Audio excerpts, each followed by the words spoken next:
माहौल है बिहार के अंदर एकदम बदल चुका है माहौल और अब माहौल जश्न की तैयारियों के साथ आपको दिखा रहे हैं। इसके बीच दो सवाल आ रहे हैं कि लव सिन्हा का क्या हुआ और रवीश कुमार के भाई का क्या हुआ, क्या वो जीत रहे हैं या हार रहे हैं। इसके लिए सीधे चलते हैं अपने न्यूज रूम में संपादक महोदय के पास। वो आपको बताएंगे कि रवीश कुमार के भाई जिन पर बलात्कार का आरोप लगा था, क्या वो इस समय जीत रहे हैं या नहीं। जी सुनील जी।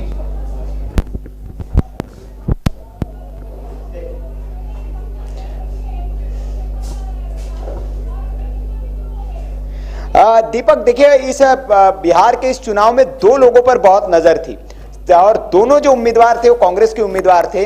पहले उम्मीदवार थे जो पत्रकार है, जिनको मतलब देश का सबसे निष्पक्ष पत्रकार कहा जाता है, दुनिया का सबसे निष्पक्ष पत्रकार रवीश कुमार जी जो है हमारे, उनके जो भाई है वो बिहार चुनाव में खड़े थे और उनको दूसरी बार वो चुनाव में खड़े थे, तो सबकी नजर उन पे थी कि वो क्या कर रहे हैं, उनका क्या हुआ है।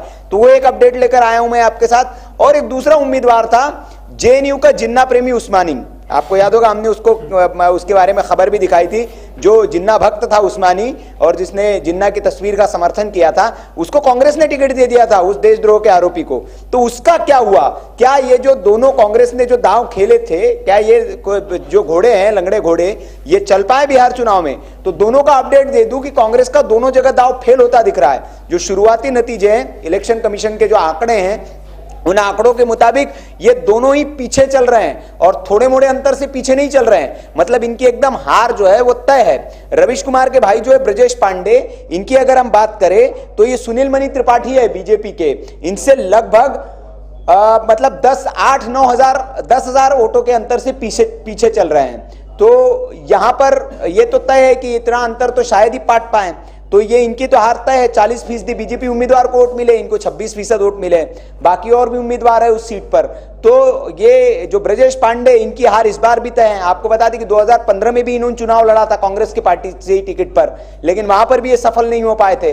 अब 2017 में इन पर गंभीर आरोप लगा, एक नाबालिग लड़की से रेप का आरोप लगा इनके ऊपर। फिर उसके बाद पार्टी ने इनसे किनारा कर लिया, लेकिन फिर चूंकि वो रवीश कुमार के भाई है और रवीश कुमार तो निष्पक्ष पत्रकार हैं, इसलिए फिर उनको कांग्रेस पार्टी ने टिकट दे दिया। लेकिन इस बार भी वो कमाल नहीं कर पाए। रवीश कुमार ने खूब प्रचार किया था, मतलब परोक्ष तौर पर नहीं किया था, उनके लिए प्रत्यक्ष तौर पर नहीं किया था, लेकिन परोक्ष तौर पर खूब भोजपुरी में उन्होंने वीडियो बनाए, खूब बीजेपी को गरियाया था उन्होंने और कहा था कि क्या दिया आपको। वोटिंग के दिन भी भोजपुरी में एक वीडियो बनाया था उन्होंने।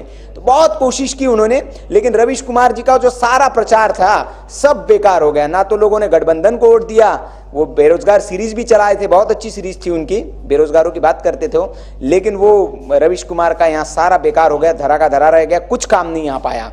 तो ये एक तो हो गया। दूसरे थे उस्मानी साहब। उस्मानी साहब का भी बड़ा बुरा हाल है। उस्मानी साहब तो 12-13 हजार वोटों से पीछे चल रहे हैं और वहां पे जो जिवेश कुमार है बीजेपी के, ये लीड कर रहे हैं। मतलब दोनों जगह पे बीजेपी लीड कर रही है और दोनों जगह कांग्रेस के जो है।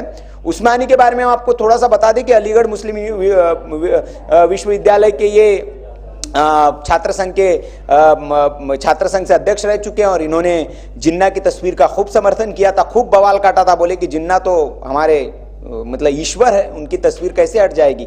तो बोले कि ये तस्वीर यही रहेगी। खूब बवाल हुआ और वो तस्वीर वहां पर रखी गई, तस्वीर वहां से हटाई नहीं और अभी भी लगी हुई है। तो जिन्ना प्रेमी उस्मानी फिर राजनीति में उतर आए, लेकिन वो वहां पर भी उनकी दाल गली नहीं और वो अपडेट ये है कि वो चुनाव हारने वाले हैं। तो ये अपडेट है दीपक कि दोनों जो कांग्रेस के उम्मीदवार है उस्मानी और ब्रजेश पांडे, दोनों जो है, एक जाले उम्मीदवार विधानसभा से लड़ रहे थे उस्मानी और एक गोपालगंज से, वो तो दोनों जो है वो चुनाव हारने वाले हैं दीपक।